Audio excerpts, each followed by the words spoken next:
the perfect score. Sophia had always been the top student in her high school. Straight A's, captain of the debate team, and president of the student council, she was the model student everyone looked up to. But this time, she faced a challenge that seemed insurmountable: Mr. Carlisle's final math exam. Math had never been her strong suit. Despite hours of studying, she couldn't seem to grasp the concepts. The pressure was immense. Her scholarship to Stanford depended on maintaining her GPA. Failure was not an option. Late one night, while sitting in her room surrounded by textbooks and notes, an idea began to take shape. What if she could get the answers to the exam? She knew it was wrong, completely against her principles, but desperation was a powerful motivator. Sophia's best friend, Emma, was dating Ethan, who worked as a teacher's aide for Mr. Carlisle. He had access to the answer key. Sophia couldn't believe she was even considering it, but the thought wouldn't leave her mind. The next day, she carefully broached the subject with Emma. "You know, if I don't ace this math final, I might lose my scholarship." "I don't know what I'll do," she said, feigning casualness. Emma, always the more laid-back and mischievous one, raised an eyebrow. "Well, you know Ethan has the answer key, right?" Sophia tried to act surprised. "He does?" "Yeah, but I mean, you're not seriously thinking about cheating, are you?" Emma asked, a smirk playing on her lips. "I don't know, Emma. I'm desperate. I've never cheated before, but if I don't pass..." Emma leaned in closer. "I could talk to Ethan. He's always said he'd do anything for me. Just this once, right?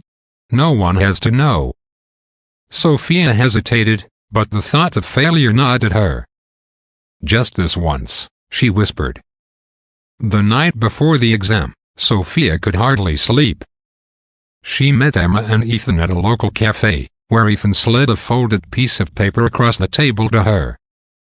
"I don't feel right about this, Sophia," but Emma insisted. "Just don't tell anyone where you got it," he said, looking uneasy. Sophia nodded, her heart pounding. She shoved the paper into her backpack and hurried home. Once there, she locked herself in her room and unfolded the paper. The answers were right there in front of her. She felt a wave of guilt, but it was quickly overshadowed by relief. The next day, Sophia walked into the exam room with a confidence she hadn't felt in weeks. She breezed through the test, filling in the answers with ease. When she finished, she handed in the paper, trying to ignore the knot in her stomach. Days passed, and Sophia anxiously awaited the results. When Mr. Carlisle finally handed back the exams, she saw the big, red 100% written at the top of her paper. Relief washed over her, but it was short-lived. At the end of the class, Mr. Carlisle asked her to stay behind. "Sophia, I need to talk to you," he said, his tone serious. Her heart raced. Had he found out? "Sophia, you've always been a great student, but I noticed something unusual. Your exam score was perfect, but when I compared it to your previous work, there's a discrepancy. The jump in your understanding of the material is unexpected." Sophia's mouth went dry. I studied really hard," she stammered. Mr. Carlisle looked at her for a long moment. "I hope that's the case. You're one of my best students, Sophia. I'd hate to think you'd compromise your integrity. If there's something you want to tell me, now is the time." Sophia felt the weight of his words. The guilt she had been suppressing crashed down on her. She opened her mouth to confess, but then, she hesitated. What would happen if she admitted it? Her scholarship, her future, they were all on the line. After what felt like an eternity, she forced a smile. "Thank you, Mr. Carlisle. I'll do my best to keep it up." He didn't say anything, just nodded slowly, his expression unreadable. The rest of the school year passed, and Sophia graduated with honors, securing her scholarship to Stanford. On the outside, everything seemed perfect. But inside, she was haunted by what she'd done. At Stanford, the pressure only increased.